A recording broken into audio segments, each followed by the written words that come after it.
Okay, let's go.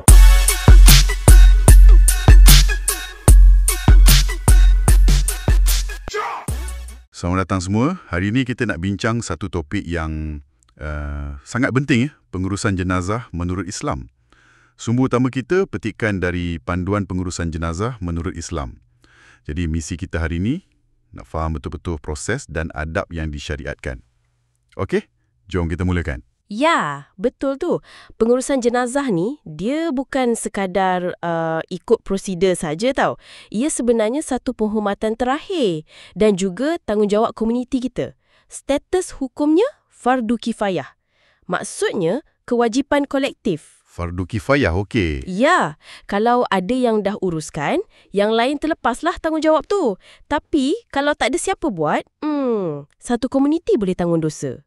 Ada dalil dari hadis riwayat Ibnu Majah pasal Rasulullah SAW sendiri, kalau baginda hidup lagi masa tu, baginda sendiri akan uruskan jenazah sahabatnya. Nampak tak betapa pentingnya? Oh, menariknya.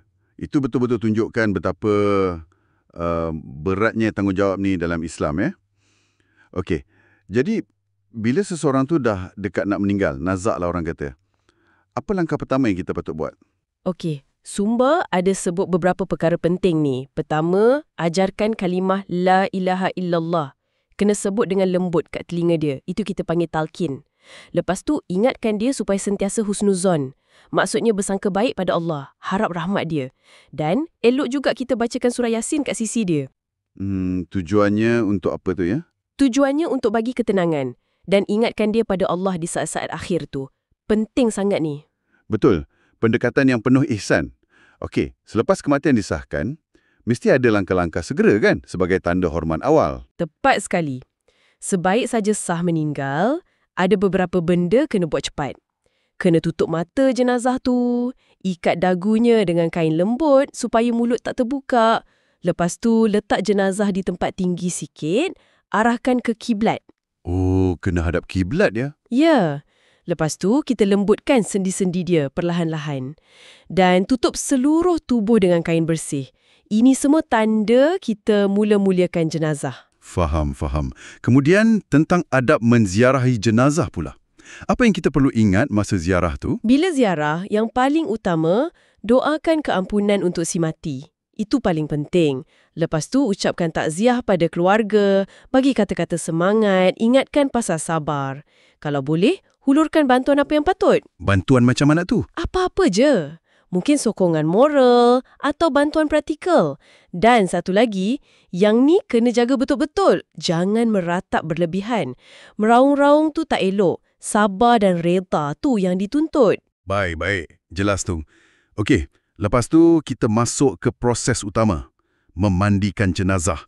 Boleh terangkan sikit intipati proses ni? Boleh. Mandikan jenazah ni tujuannya nak bersihkan badan si mati secara fizikal dan simbolik jugalah. Sebelum kita solatkan dan kebumikan dia, kena buat dengan hormat.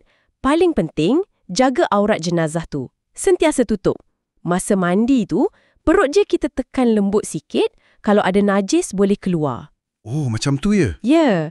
Bersihkan seluruh badan, termasuk gigi, rongga hidung, telinga. Lepas tu, kita wudukkan jenazah tu. Macam kita ambil wuduk biasa. Dan jangan lupa niat masa mula mandikan tu. Sahaja aku memandikan jenazah ini kerana Allah Ta'ala. Air pula kita guna berperingkat.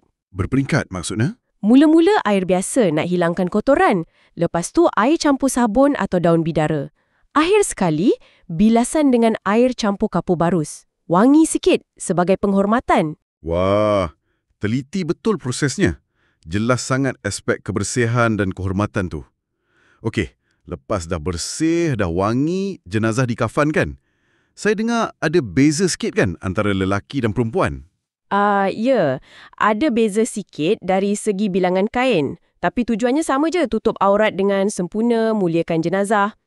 Kain kafan tu sunatnya warna putih, simbol kesucian. Untuk lelaki, biasanya guna 3 lapisan kain putih, kain lepas je. Untuk perempuan lebih sikit, 5 lapisan. Ada kain basahan macam kain sarung dari pusat ke lutut, lepas tu baju labuh, tudung kepala dan akhir sekali 2 lapisan kain lepas yang balut semua sekali. Okey, 5 lapisan untuk perempuan, 3 untuk lelaki. Jelas. Lepas dah siap kafan semua, tibalah masa solat jenazah. Solat ni special sikit kan? Betul, sangat unik. Solat jenazah ni tak ada rukuk, tak ada sujud. Dia fokus sepenuhnya pada doa untuk si mati. Caranya ada 4 takbir. Lepas takbir pertama, yang macam takbiratul ihram tu, kita baca Al-Fatihah. Takbir kedua, kita baca selawat ke atas Nabi Muhammad SAW. Okey. Takbir ketiga, yang ni kita doa khusus untuk jenazah. Minta ampun, minta rahmat untuk dia. Lepas takbir keempat, terus bagi salam. Kedudukan imam pun ada beza sikit.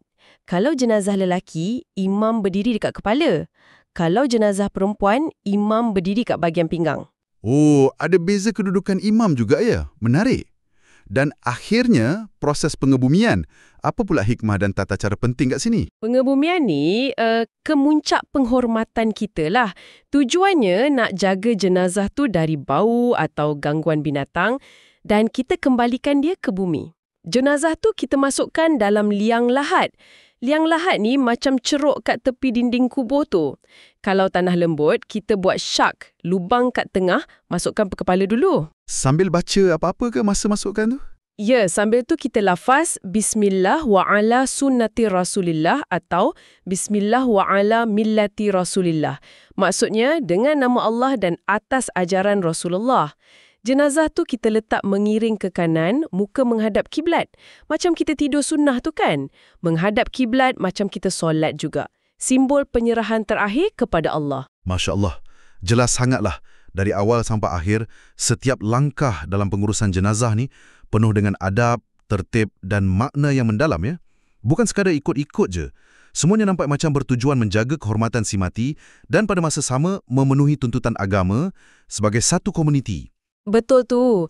Apa yang saya rasa sangat mengesankan ialah bagaimana setiap perincian tu, pasal kebersihan, kesucian kain kafan putih tu, doa yang tak putus-putus, penglibatan orang ramai, semuanya nak tunjuk hormat pada si mati. Dan ia juga cerminan hubungan kita dengan pencipta walaupun lepas kematian. Nampak sangat Islam ni jaga maruah manusia, hidup atau mati. Ya, betul. Ini membawa kita kepada satu persoalan terakhirlah untuk para pendengar kita renungkan. Bagaimana agaknya kalau kita faham betul-betul proses yang penuh hormat dan syarat makna ini, boleh ke ia ubah cara kita pandang kehidupan, cara kita hadapi kematian, dan mungkin cara kita eratkan lagi hubungan dalam komuniti kita sendiri? Sesuatu untuk kita fikirkan bersama.